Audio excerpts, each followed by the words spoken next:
Oh, what a nice, lovely day. Just hope that I won't see her again. You? I got a nice unit. You? Right? No,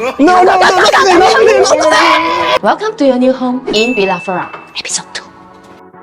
With a total area of 1474 square feet, this condo has an open space design for the living and dining area which creates a comfortable and breezy atmosphere. This unit has 3 bedrooms, and in each of the rooms, you will find built-in wooden wardrobes that is in a classic design and well maintained. One of the rooms can be easily converted into an office space. The best part is got aircon.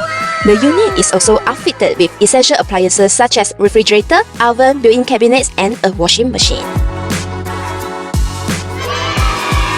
This condominium unit is situated on a mid-high floor which offers favorable views. For added safety and peace of mind, the balcony has been equipped with installed grills that is suitable for families with children.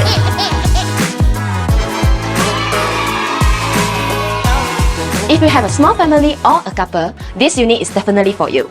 The rental price for this unit is 2,800. Let's schedule a viewing with me. Want to find out more? Check out our website for our latest TTDI listing. See you on next Friday for my next video. Bye!